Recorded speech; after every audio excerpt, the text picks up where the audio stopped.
Can you see my teleprompter? I see your big ass microphone. You like that? You like my big ass microphone? It's pretty big. Well, you know. So testing, 1, 2, 3, Yeet Talk. Testing. Can you hear me okay? I hear you. Bueller. Great. All right. We are rolling. Last chance for romance. Go for it. Welcome to Yeet Talk. No LinkedIn bullshit, no grind life. Just real conversations with people about money, regrets, and what they have to sacrifice to do what they do. I'm Michael Spinali, and today I'm sitting down with Ariadni Spinali, owner of Red Crane Wellness, an acupuncture clinic in Chattanooga, Tennessee. She's been an acupuncturist and an herbalist for over 10 years, and she's my secret weapon. Literally, she's my wife. Ariadni, you ready for this? Let's go. All right, let's get into it. So, I'm interviewing my wife first. That's either brilliant or stupid. Ariadni, why did you agree to this? Because I want to help you. That's an awesome answer, and I appreciate your help. What's the biggest misconception people have about acupuncture that just makes you want to scream? That it's hoodoo. What's hoodoo? It's all based in energy. It's energy work. Like it's in the field of, Reiki, something intangible that you can't really explain too well. But it's actually a flesh and bone medicine. Flesh and bones. What does that mean? It means that you're working directly on the body and you're producing physiological effects. And it's communication with the central nervous system. So it is explainable and it's not hoodoo. That sounds highly technical. Well, you want a stimulus to produce a reaction. Okay, so the needle is a stimulus, and when you stimulate the body responds. If you touch something, you feel it. If you get cut, your healing troops are coming in. Your red blood cells, your macrophages, everything is coming in to, it's responding to the stimulus. So with acupuncture, the needle is a stimulus, and your central nervous system is responding to it in the way of, producing hormones, neurotransmitters. So you get the release of serotonin and dopamine, beta endorphins. You have your brain that's responding to this stimulus, and that is the way that it corrects the body. So not hoodoo. No, it's not hoodoo. You don't have to believe in it to work. A lot of people say, I don't believe in acupuncture. Well, you don't have to believe in it to work. I've had the most skeptical people come in with their arms crossed saying, I don't believe in this. My wife made me come. But after treatment, they're like, wow, I feel better. Yeah, you do. And you didn't believe in it. So when patients come in thinking like you're going to wave crystals over them, what do you really want to say? Deep down. You came to the wrong place. Get the heck out of here. That's not what this is. Yeah. Yeah, I just... unfortunately, that's the way it became translated. I think in the beginning when it started to become known in the West, they used terminology like qi and all the terms that we learn Chinese medicine in, but that's lost on people with a Western medical mindset. So I think the disservice is not teaching acupuncture students how to translate this better. That sounds a bit like sales. I mean, people got to know what they're getting, so yeah. So there's a disconnect. Maybe you can start a second business where you teach acupuncturists how to speak so that people can resonate with what exactly it is you do. Yeah, that would be useful for sure. Hmm. There's a movement on that already. Oh, good. So someone's on it. Several people are on it. Hmm. Yeah. We're So, moving away from those old terms. So, thank goodness. yeah. So why do you think people wait for insurance to cover something before they actually take it seriously? Because that's just the way we've been brought up to think that, allopathic medicine is the only valid method because it's based on research and findings, and while that is true, it's not the only way. You can't really put Chinese medicine into a box. The research doesn't really apply in the same way. So if you grow up thinking that it's not validated along those terms, then Western medicine won't recognize it as a true treatment, and we're all Western minded as far as medicine is concerned. So for us newbies in this subject, allopathic would mean... Western medicine. Okay, got it. So what do you wish you could tell every person who says, I'll try acupuncture as a last resort? I wish I could tell them I wish you tried it as the first resort because now you've made my job a whole lot harder. You're traversing down your path in your health journey, and you have these symptoms that are, becoming louder and louder as you go, and we tend to ignore them, or we start to, quickly medicate. So you're not correcting any issues. There's no end game in medication. Medication doesn't restore function. It basically controls physiology. So now you've gone down this path, you've medicated yourself, and you've kind of backed yourself into a corner because now that there is no other, way to go, and you're now getting side effects from these medications, you're coming to me as a last resort. So now I have to clean up that mess. Now it's like, okay, you still have these symptoms. They're getting louder and louder. Now maybe multiple organ systems are involved, and now you have this layer of medication. So it's not in my scope of practice to get people off of their medication. I can't tell them to do that.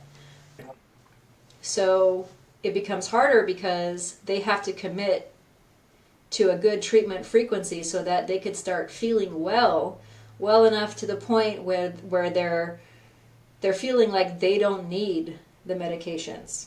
And then they have to go back to their doctor and say, you know what, I'm feeling so good, I want to try to get off of these medications. And then they have to have that communication with their physician. So it would have been easier if, they came in the beginning versus now I love how you described that too, like how loud it's getting. Yeah. If you have little small irritations, little symptoms that you could live with on a daily, they're just kind of irritating and annoying, but it's not really wrecking your life in any meaningful way, we tend to keep going.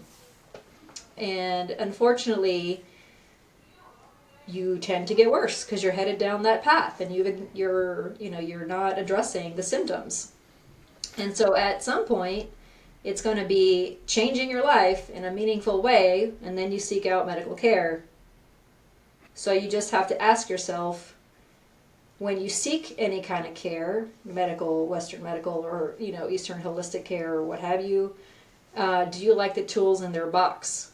If you like the idea of being put on a medication, go the Western route. If you like the idea of trying to feel better holistically and not rely on medication and just basically restore function, take the Eastern route. So sometimes you need both. I'm not anti-Western. Sure. You have to marry the two. There's a time and place for medication, Western medicine is amazing at acute life-saving care, but they really fail at chronic conditions. That's interesting. And that might be the lie that, the Western medicine or system tells people, that keeps them from coming to you first, is this whole prescription philosophy that they push first. Yeah, they make people believe that they cannot get well. This is your condition. We've labeled it now. So now you have a label, whether it's diabetes or hypertension or IBS or, whatever. We've labeled it. This is what you have. Now Right. these are, this is what you have to do forever, pretty much. And I feel like the labels actually do more harm than good. If you tell somebody that they have hypertension or whatnot, they're going to be stressed about it. Isn't that kind of counterproductive? Yeah, for sure. You don't want to attach yourself to the label. I think once you have that emotional, attachment, then you are kind of putting the brakes on the potential for your healing journey. Why do you say that? Because it's like a barrier now. This is what I have. I have diabetes. It's like now you're owning it. You're claiming it. And I think that could inhibit, or at least, how would you frame that? It's almost like what you told me a long time ago is what you focus on grows. Well, what you focus on grows, but I think it diminishes the possibility of you believing that you can get well. Because now you've claimed and owned that label. Right? It's part of you. It's like your arm. Instead of I have this condition where, I feel like I'm always hungry and I pee a lot and, I'm so thirsty. What can I do to rectify that? And then you start asking questions like, okay, well, how can I balance my blood sugar? And then watch your signs and symptoms evolve and get better versus I have the diabetes. There's That's a totally different construct. Yeah. So in that same line, what do people kind of get wrong about what you do? Let's say someone came to you with that exact mentality. What do they get wrong about what you do, even if they think they understand it? Is there something specific? What do you mean by that? What So do they think I'm doing wrong? No. What do they get wrong about you? They come in with a preconception. They already have this idea that in their mind they've got the beaties, and they think you're going to do something, but it's usually not that. A great example in my mind is I'll come to see you with tennis elbow, and you'll put a needle in my left ankle, and suddenly it's gone in 24 hours. Mm-hmm. Is there something are there some sort of preconceived notion that they come in with that you're constantly having to address? Yeah, I think that this should happen quickly. Right, and it's been loud for so long, but yet, Yeah. you're supposed to fix it in 1 or 2 visits. Yeah, I mean, treating something like pain is pretty straightforward.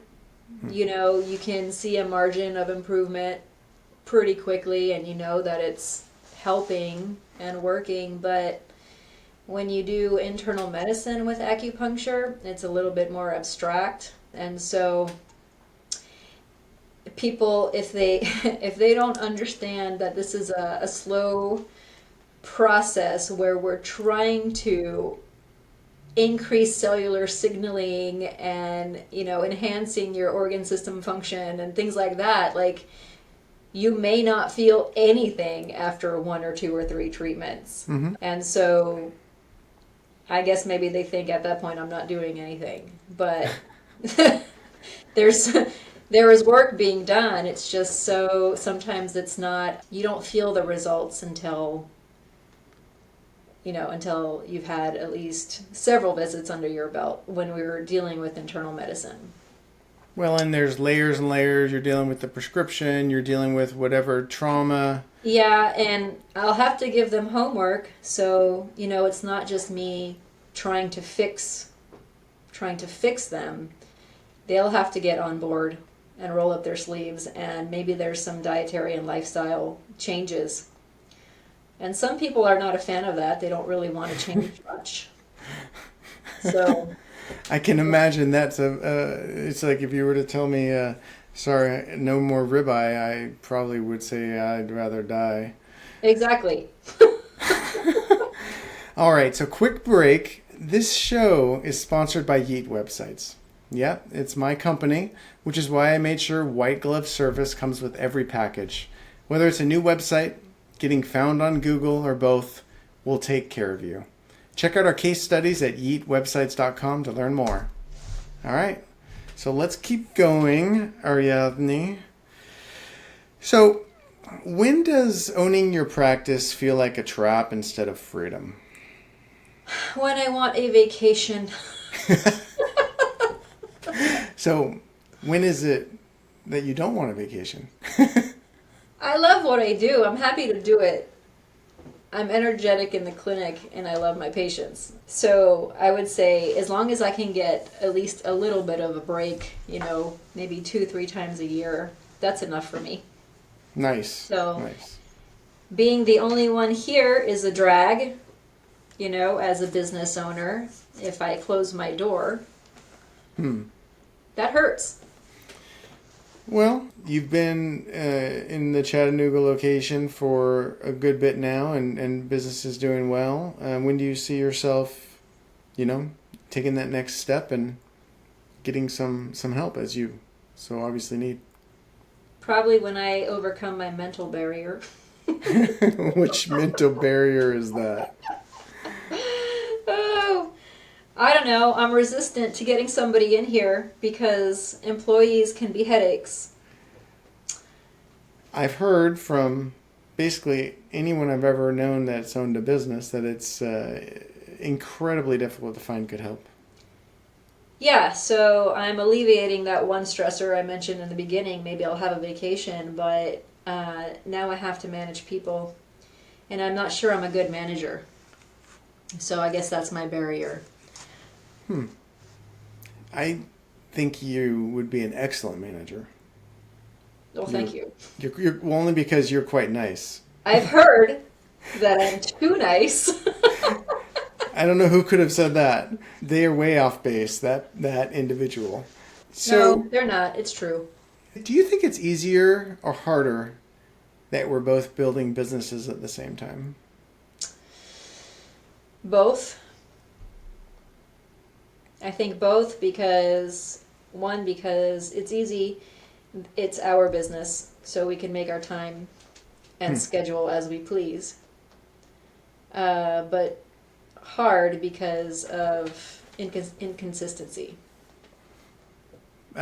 Financially? Yeah. I feel like that's leveled off quite a bit, though. Yeah, sure, but it's still, if it's your own business, I mean, it's still a challenge. It's still a worry. It's still like, is somebody going to drop your service?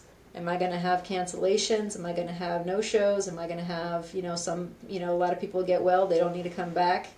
That's inconsistency. But how often does that actually happen? I see a lot of people every week, so I can't even tell you the percentage of people that I retain on a long-term basis versus the people that I don't. You come or once or twice and don't come back. I guess the beauty is in that I am getting better known in this area, so I consistently get new patients, and I do trend towards retaining most of them, but not everybody. It's never 100%. No, not in any industry. it's hard to get 100%. So, what do you think when people come in? What do people not see that makes being an acupuncturist, an herbalist, internal medicine, everything that you do, what makes your specific job difficult? Well, as you know, I keep signing up for seminars. I'm kind of a seminar junkie. Actually, I will be busy tomorrow. I signed up for another one. It's all the background stuff. There are hundreds of herbs, hundreds of different combinations of formulas, complex cases, and all they see is me putting needles in them and handing them their prescription formula. But there's a lot of time that I take learning as much as I can, learning new techniques, new styles. It's a never-ending investment in my own knowledge so that I can give people the best care and feel good about it. So to answer the question, it's a heck of a lot that they don't see. If Yeah. they're just, they think, oh, all she did is put some needles in me and gave me some herbs, and I'm out, whatever, a couple $100. That's what they see. But what actually happened was over a decade of experience, learning, hundreds of seminars, books you're constantly reading all the time on the couch, and this dedication to your craft that is not just because you love it, but because you also care so much about the people you're treating. Yeah. There is this energy exchange also. I mean, I think about people when I'm at home. I think about, how they feel after their treatment. If I haven't seen them, I think, I hope they're doing better, or, maybe that didn't do good enough. I think about what they're going through. It's never like, once they're out the door, they're out of my mind. So that takes a lot of mental energy from me also. Yeah. And just to dispel any notion that there's crossover, that energy exchange that you're talking about is not hoodoo or Reiki. This is something different. No, that's just me being a caring person. Right, exactly. Yeah, so anyone out I there actually in YouTube care. land. Yes, yes. So I imagine, because I remember back in the day, Dr. Chang at South Balo would, have his wall that he would be able to put up so that he'd be impenetrable in a way. But, you're human. Everyone's human.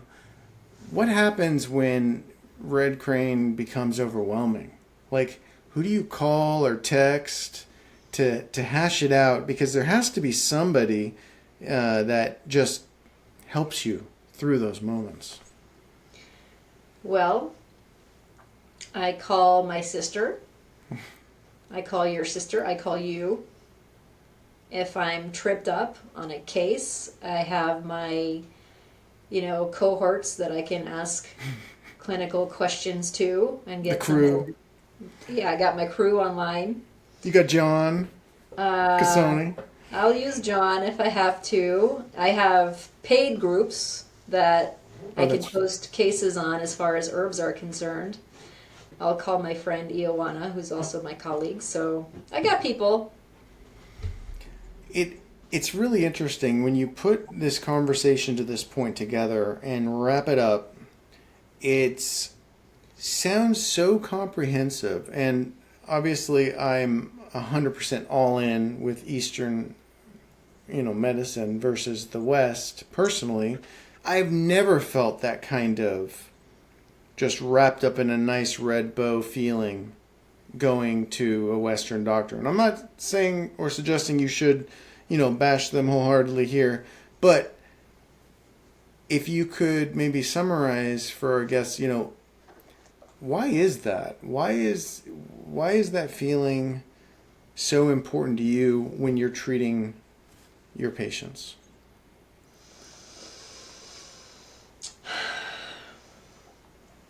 Well, because you have to stick with the process to see the best results.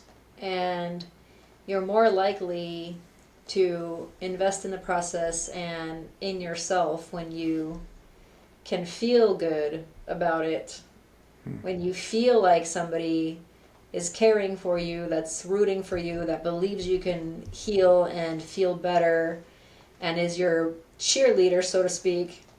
Because especially when you're dealing with chronic, illness, it's really easy to feel discouraged and overwhelmed and give up and throw in the towel and not, exercise as much as you should or eat as well as you could, or, just really strive to being a better version of yourself when you have nobody supporting you along the way.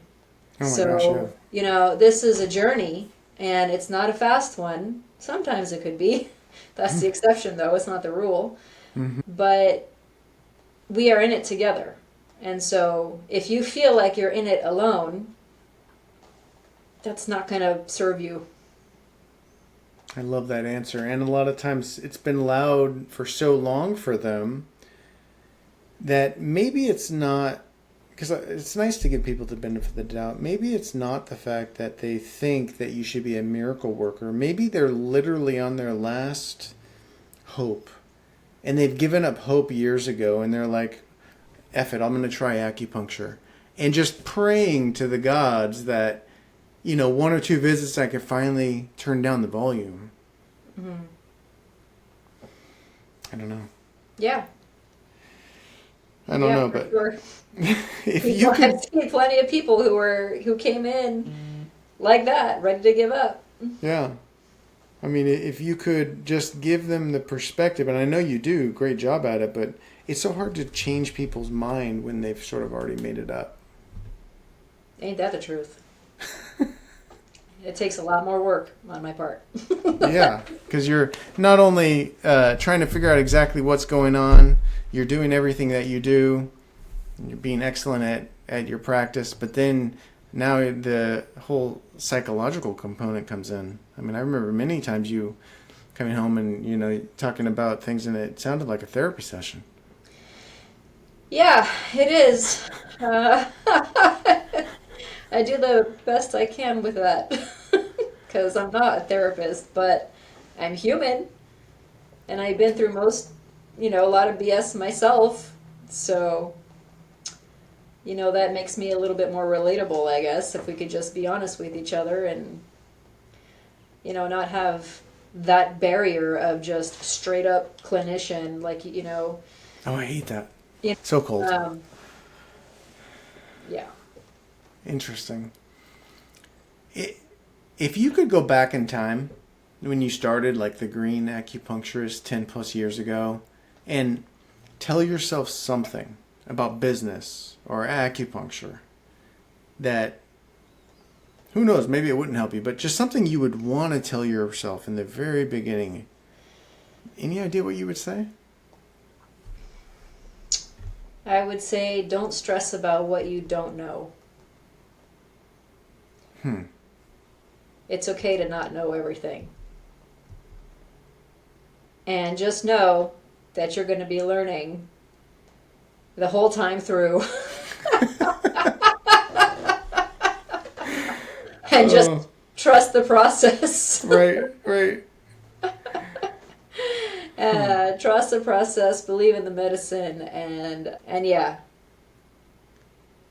It hasn't failed me because, the aspect of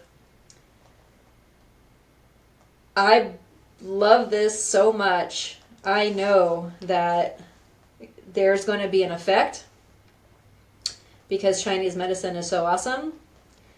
And so I know that I don't have to be, perfect or wonderful or know-it-all or not even be 100% clear sometimes. But the acupuncture is just so cool that, most of the time it just works.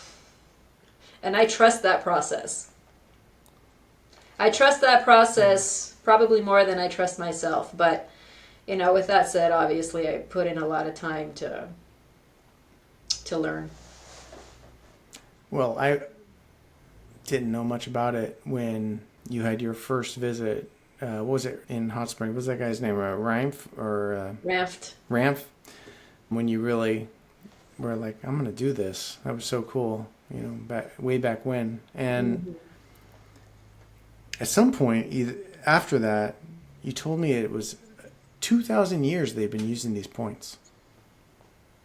I mean, it's just amazing to me. Yeah, it's been around a while. It's like saying pyramids, they've been around a while. Yeah. So, I think if it totally was hoodoo and it sucked, it wouldn't have made it this far. Yeah.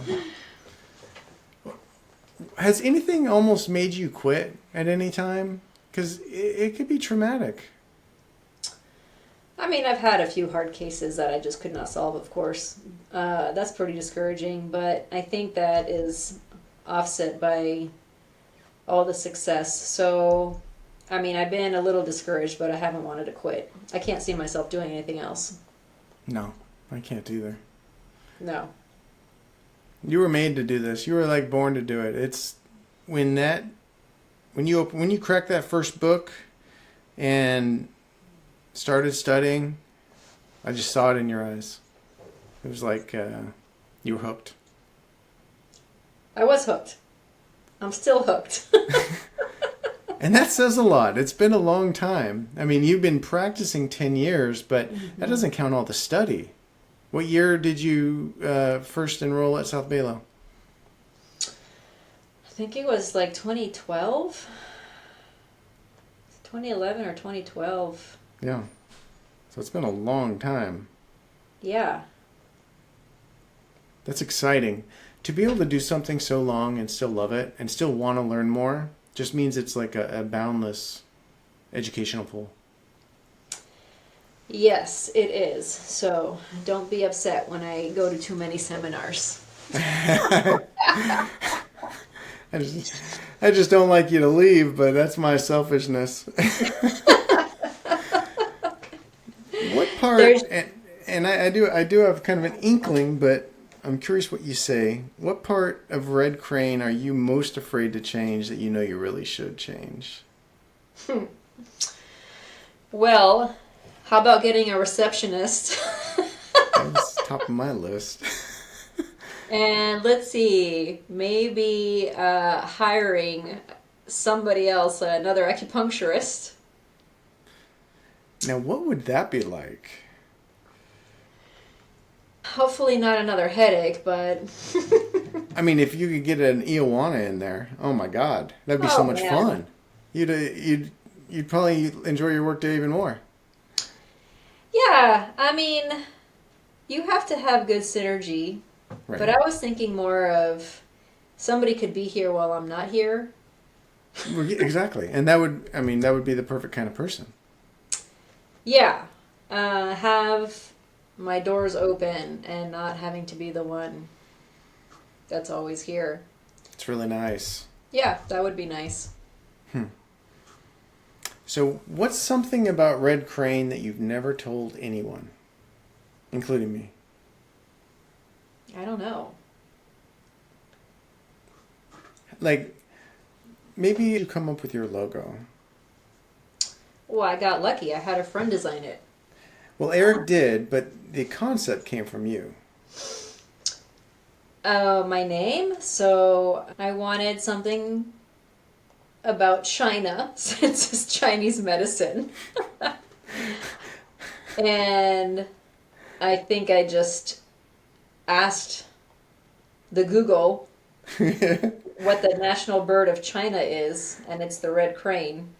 Oh, that's right. And if you look at, old artwork, usually there's cranes in them, and they represent longevity, so that's perfect. I mean, seriously, yeah. So it's representing Chinese medicine and representing longevity. I love that. Yeah. So everyone on LinkedIn, I don't know if you go on LinkedIn much. I occasionally do. You do? I don't. Yeah, I didn't think so.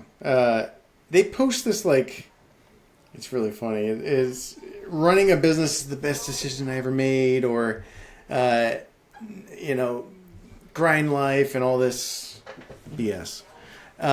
Knowing what you know now, if you had to finish this sentence, what would you say? Running a business is... A joy. Sarcasm is an unusual shimmy for you. I'm not used to it.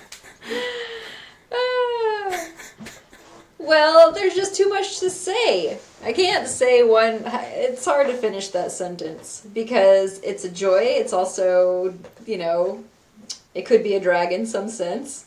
It's so many things. I can't finish that sentence. Sorry. That's okay. I appreciate your honesty. So, Ariadni, my love, thank you for not giving me the bullshit LinkedIn answers. But before we wrap up, what do you want people to remember about Red Crane Wellness? I roll up my sleeves with you. So we're in it together. In the context of this conversation, wow. Like, thank you so much. I admire you on so many levels, and this has been Yeet Talk, where people get honest. Thank you. Thanks for having me.